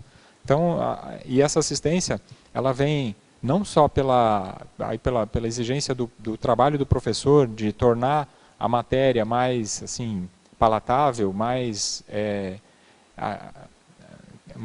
fácil de ser aprendida, mais fácil de ser entendida, mas também o atendimento às outras consciências, às outras necessidades da consciência. Então, a questão o psicólogo estar ali para ajudar nos desvios de comportamento que eventualmente ela tenha, nas carências ou nas formas equivocadas de pensamento, nas formas deslocadas de pensamento. Então, por isso que entra aí aquela equipe multidisciplinar, né, para dar esse suporte mais integral à consciência aí que está chegando. Acho que esses são alguns dos pontos aí mais importantes, né? A assistência precisa ser dada e de maneira mais personalizada para ela. Agora, na parafatologia, na quarta linha, você poderia abordar os indicativos da assistência de serenões na Organização das Nações Unidas, ONU? A Organização das Nações Unidas, ela é uma das principais organizações que busca a cooperação entre as nações, entre os povos, então, no sentido de manter a paz, de favorecer o desenvolvimento, de ajudar, de fazer assistência às consciências. E um dos organismos que a gente está tratando aqui, que tem relação com o tema do verbete, é a Unesco, que é a Organização das Nações Unidas para Educação, Ciência e Cultura. Então, ela é vinculada à ONU. Desde o 700 experimentos, o Valdo comenta lá, um dos serenões que ele traz a informação é o reurbanizador, e uma das coisas dele lá é que ele presta um suporte mais direto a essas organizações, no sentido de acolher, de dar o suporte para as consciências que estão chegando, para as consciências extrafísicas que estão sendo reurbanizadas. Então, isso acho que tem relação com o tema do verbete. Agora, indícios de... Ele pediu aí para falar sobre... Os indicativos, né, da assistência dos serenões na ONU. Eu acho que, em parte, a universalização, o consenso que envolve essa necessidade de educação, acho que tem a ver com isso, com a assistência universal. Acho que não é muito simples de você encontrar esses indícios, né? Os próprios serenões cuidam de camuflar o indício deles. Agora, esses vários projetos, né, e essa... Tem um dos projetos que eu mencionei aqui, esse projeto da Unesco aqui, o Educação para Todos, EPT, eu trouxe aqui o relatório conciso, a primeira... Peraí, aqui... Ótimo. Tá lá, ele está citado aí nas referências, como um documento que é fácil você baixar ele da internet, o Relatório de Monitoramento Global da EPT, 2015. Esse aqui são as primeiras páginas do relatório conciso. Ele mostra o resultado de 2000 a 2015 do andamento desse projeto, que foram 160 nações, se não me engano, que assinaram em Dakar em 2000, acho que 2000, a partir de 2000. Então tem alguns resultados aqui eu coloquei alguns dados aqui no meio do verbete, mas aqui tem mais informações, né? Ainda há, atualmente, 58 milhões de crianças fora da escola no mundo. Cerca de 100 milhões de crianças que não completarão a educação primária. Isso dados atuais. Então, apesar desse esforço todo que houve, ainda tem muita criança fora da escola, muita gente que a educação formal ainda não alcançou nessa vida. Então, algumas CONSRELs ainda vão até a próxima vida para ter acesso à educação formal. Agora, tem uma série de dados positivos, né? O lado positivo é que o número de crianças e adolescentes fora da escola diminuiu quase pela metade desde 2000. Estima-se que 34 milhões de crianças a mais terão frequentado a escola em decorrência do progresso mais rápido desde Dakar. Ou seja, em função dos esforços dessas nações envolvidas nesse projeto do Educação para Todos, nesses últimos 15 anos, 34 milhões de crianças a mais entraram na escola. Eles fizeram a projeção de, se continuasse no mesmo ritmo que estava na década de 90, e os resultados obtidos a partir dessa conferência, a partir desse projeto. E aí a diferença foi isso aí, em torno de 34 milhões de crianças a mais. Agora, tem muitos desafios ainda pela frente. De maneira geral, esse relatório ele tratava com 6 objetivos, tinha 6 objetivos comuns para alcançar. E foram conseguidos progressos em cada um desses objetivos. Mas alguns deles ainda estão longe de conseguir atendimento, né? De conseguir ser atendidos de maneira integral. Então, um que ele cita aqui: de maneira geral, a baixa qualidade da aprendizagem no nível primário ainda faz com que milhões de crianças deixem a escola sem ter aprendido o básico. E um dos objetivos era a melhoria da qualidade da educação básica. Então, não só um dos objetivos era a universalização da educação básica. Eu tenho aqui os objetivos, acho que vale a pena até dar uma lida nele. Primeiro objetivo: educação e cuidados na primeira infância. Expandir e melhorar a educação e cuidados na primeira infância, principalmente para as crianças mais vulneráveis e em situação desfavorável. Aí é o atendimento às crianças em idade pré-escolar, né? O segundo objetivo: educação primária universal. Garantir que até 2015 todas as crianças, principalmente as meninas, crianças em circunstâncias difíceis e as pertencentes a minorias étnicas, tenham acesso a uma educação primária completa, gratuita, obrigatória e de boa qualidade. Então, alguns progressos aqui nesse ponto aqui eles conseguiram. A taxa líquida de matrícula na educação primária era de 84% em 99, e a previsão é que alcance 93% em 2015. Então, 84 para 93, antes de 84, então, se a gente considerar, tinha 16% fora da escola. Para 93 são 7%. Então, houve uma redução aí de mais da metade foi atendida nesse período. Objetivo 3, habilidades de jovens e adultos. Aqui entra a educação de ensino médio, a educação de profissionalização, né? Então, também se conseguiu em alguns casos a melhoria, mas em alguns casos não, nesse quesito aqui. O objetivo 4 era a alfabetização de jovens e adultos. O objetivo 5 é paridade e igualdade de gênero, porque em muitos países, principalmente os mais pobres, as meninas têm mais dificuldade no acesso à escola do que os meninos. Mas, por outro lado, o que se observou é que, uma vez matriculadas, as meninas têm menos chance de desistir ou mais chance de completar as séries básicas. Entre 99 e 2012, o número de países com menos de 90 meninas para cada 100 meninos matriculados na escola, na educação primária, caiu de 33 para 16. Ou seja, antes tinha 33 países onde tinha menos de 90 meninas para cada 100 meninos. E esse número de países caiu para 16. O sexto objetivo é qualidade na educação. Então, nesse sentido, alguns lugares do mundo aqui melhoraram e outros lugares nem tanto na qualidade da educação. Aí tem os gráficos aqui mostrando alguns resultados, tá? Ótimo, bastante efeito, né? Resultados interessantes. E se considerar que esse esforço ele é inspirado pelos serenões, isso aí já mostra um pouco do efeito prático, né, dessa atuação. E minha pergunta é no efeito mesmo. É na página 9, a segunda linha, o efeito da chegada de muitas conréus quando o sistema de ensino não está preparado para elas.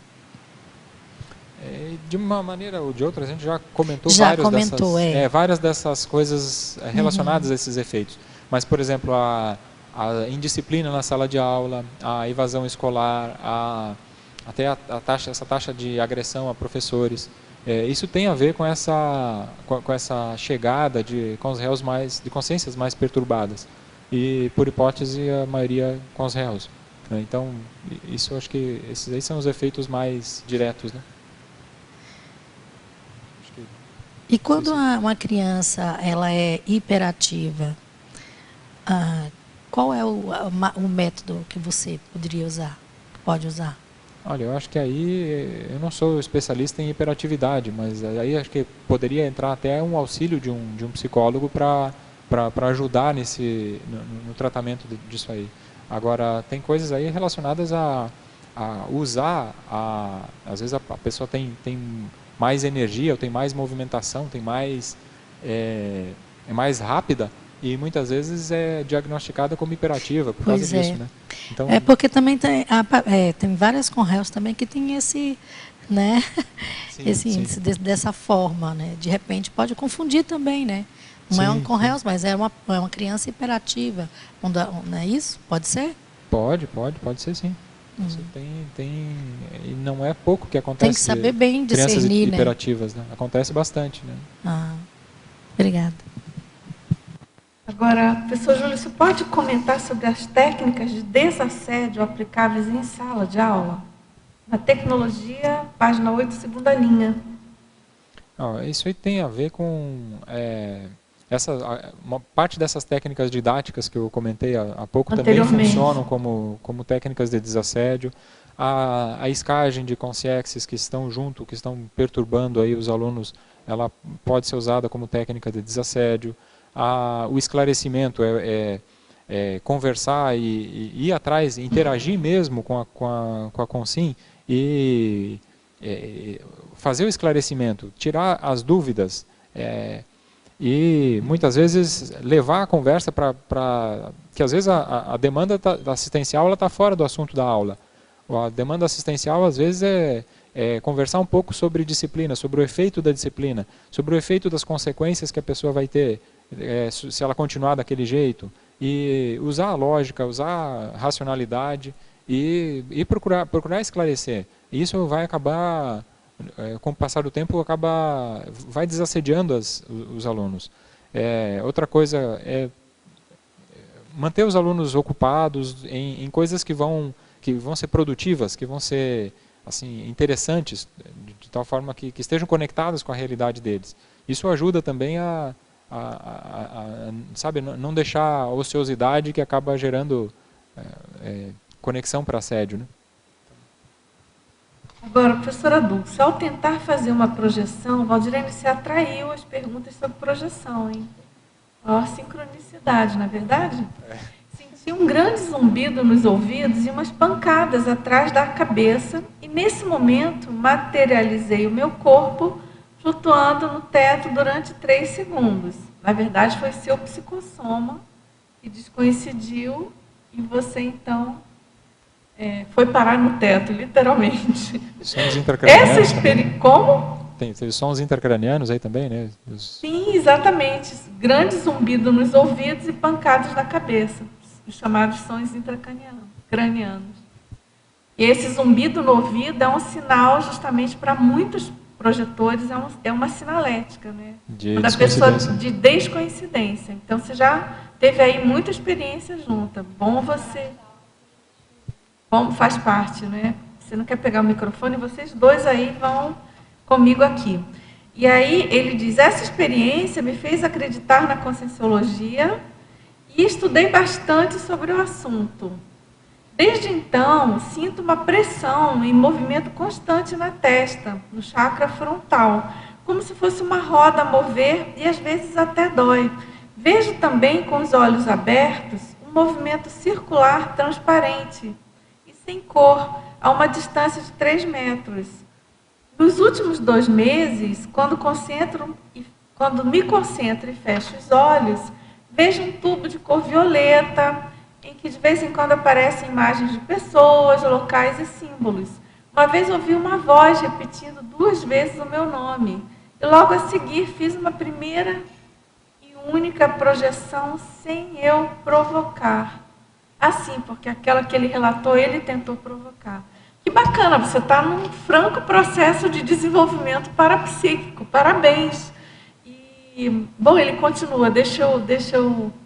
Sinto em mim uma evolução positiva, mas como toda a gente, tenho dúvidas e tento procurar respostas. Ter dúvidas é excelente, é isso mesmo, faz parte das pesquisas. A minha pergunta é se essa pressão na testa será prejudicial à saúde, sendo que ela está comigo constantemente. Olha, prejudicial, claro que não é, você está desenvolvendo, faz parte, você sentiu o frontochakra pulsar e é importante você tirar partido disso, né? Aí ele pergunta também como posso controlar e fazer aparecer pela minha vontade imagens ou informações no tubo. Agradeço por qualquer ajuda, meus cumprimentos, ele é de Portugal. Bacana, né? A gente pode falar que aqui no CIEC a gente tem o laboratório acoplamentário, que é justamente trabalhar com o frontochakra, né, que você é IPCOM. Então, a gente tem o curso regularmente, se um dia ele puder vir a Foz do Iguaçu, e fazer o acoplamentário, que o objetivo principal é desenvolver a clarividência com o objetivo assistencial. Se ele quer desenvolver, né, ele sente já faz parte do desenvolvimento parapsíquico. Então, isso é normal. Então, existe laboratório, curso grupal, justamente para desenvolver a clarividência. Não precisa ficar preocupado, né, Valdirene, de estar com alguma dorzinha, alguma sensibilidade, que isso é natural, a gente começa a desenvolver, às vezes tem, os amparadores investem, podem colocar alguma paratecnologia para ajudar, isso pode dar uma repercussão somática, né? Mas aí ele faz uma pergunta que como você pode controlar e fazer aparecer pela vontade? Em primeiro lugar, esquece esse negócio de querer controlar parapsiquismo.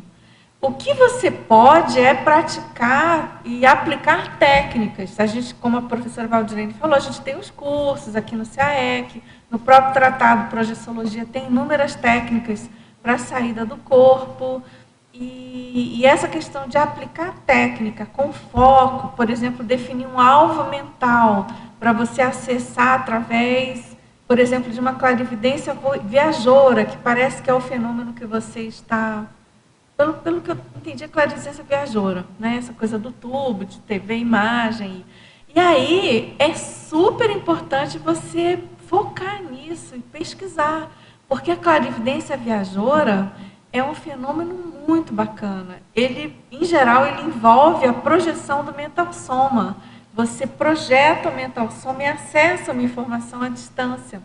Agora, não necessariamente a gente consegue controlar. Aliás, geralmente é o contrário.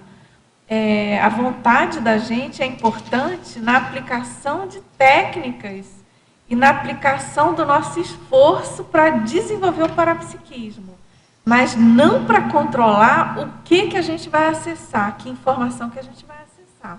Aí é muito mais dos amparadores, da assistência que a gente precisa prestar ou receber, né? Então, não é bom a gente ter esse tipo de expectativa de querer ver algum tipo de imagem ou algum tipo de informação específica. No caso, aí você está falando no tubo, né? Aí é a visualização que você está tendo. Bacana, né? Muitos fenômenos aqui. Você quer comentar, Júlio? Não, acho que você acho que já falou aí o principal, né, da pessoa relaxar, investir nesse desenvolvimento, né? É isso aí. Agora, Júlio, na fatologia, na página 8, final da 3ª linha, o domínio do encapsulamento assistencial, você poderia aprofundar esse assunto? Se tiver algum caso, exemplo, para comentar sobre esse processo? Na parafatologia?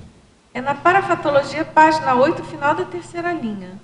O domínio do encapsulamento assistencial. Ele está pedindo que você comente esse processo em locais com muita gente, com festas, como festas, terminais urbanos, se você tiver algum caso, exemplo, ou algum comentário. Aqui eu estou colocando ele mais no sentido de um professor, por exemplo, dominar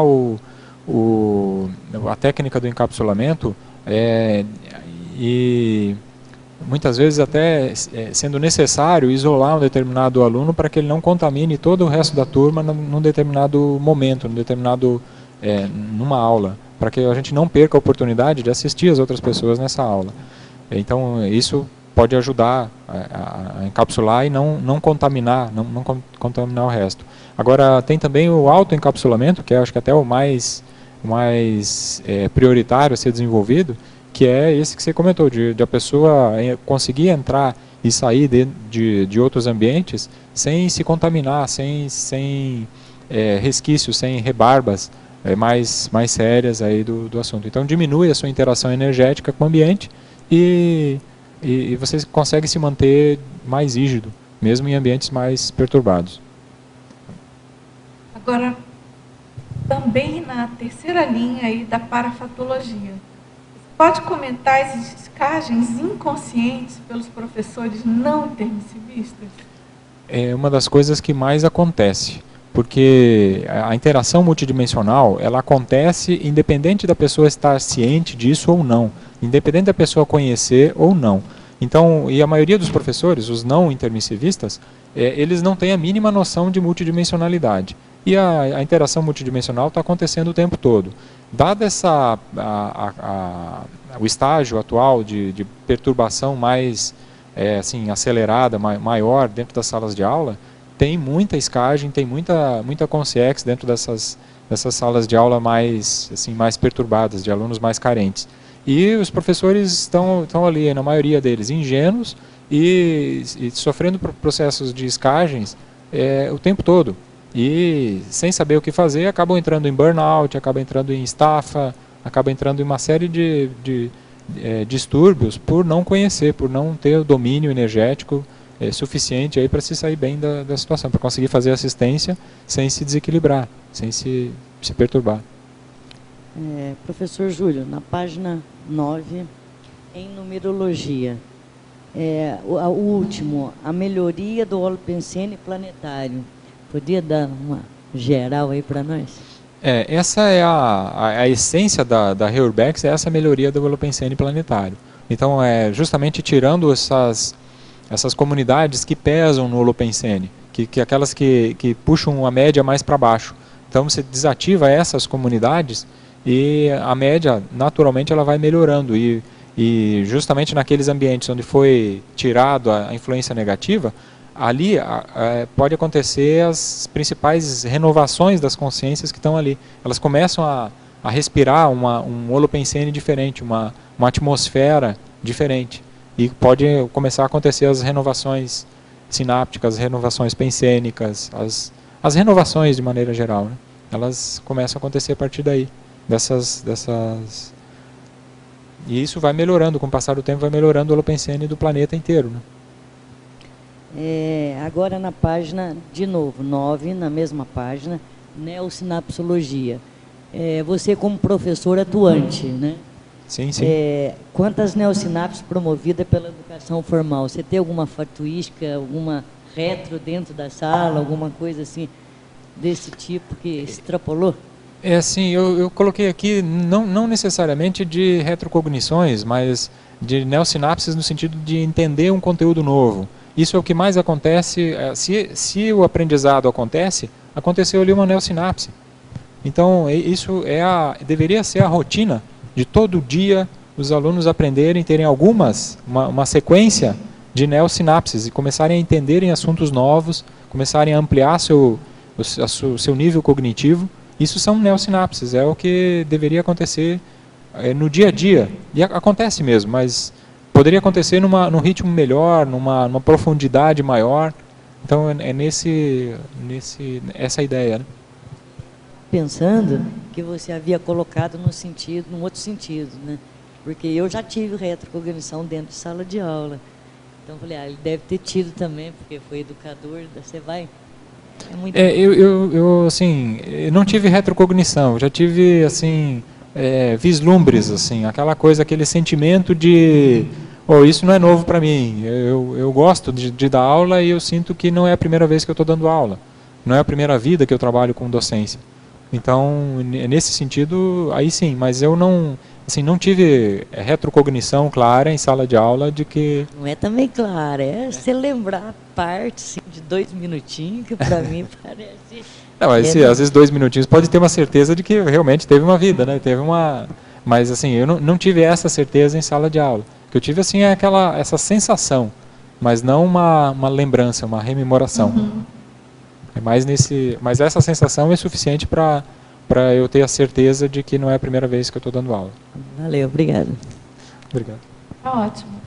Júlia, a gente agradece muito, aguardamos aí os próximos, tá certo? Muito obrigada, obrigada aí pessoal, tertuliano, teletertulianos, e vamos aos nossos anúncios estatísticos. Obrigado. As pontuações da tertúlia de hoje são 11 assinaturas no livro de presença, 14 perguntas presenciais e 17 perguntas respondidas online. Hoje teremos 4 recados. A Valdirene com Acoplamentário, Ieda com Fórum da TENEPS, a Dalva com a semana Holotecologia Cosmovisiologia e a Mercedes com o 2º curso de imersão em conscienciometria. Boa tarde a todos. Eu estou aqui para convidar a todos os interessados no desenvolvimento do parapsiquismo para o acoplamentário que vai acontecer de 6 a 8 de novembro com os epicons Hernani Brito e Dulce Dal. A temática será parapoliticologia. Então, é a oportunidade de você vir discutir o quanto você tem contribuído e o quanto pode contribuir em relação à parapoliticologia, principalmente nesse momento que estamos passando na CCI. Então, você pode participar do acoplamentário, aprofundar o debate, as informações. E um dos objetivos importantes do acoplamentário é o desenvolvimento da clarividência facial. Então, faz parte do acoplamentário o desenvolvimento do parapsiquismo, principalmente da clarividência. Então, os interessados podem fazer a inscrição através do telefone 45 3525 2652. Obrigada.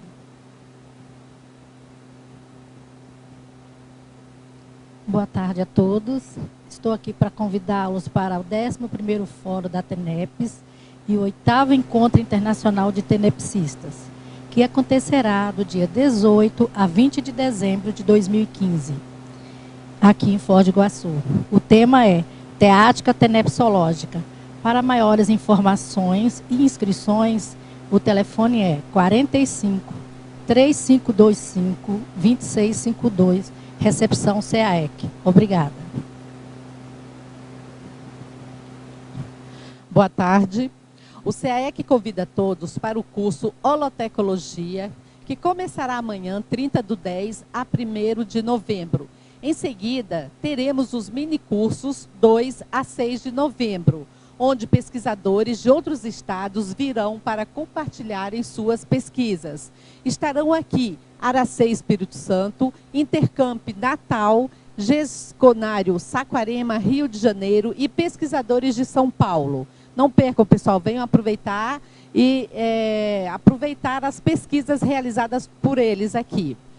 E também, amanhã, aqui no CAEC, haverá um grande evento a partir das 18 horas.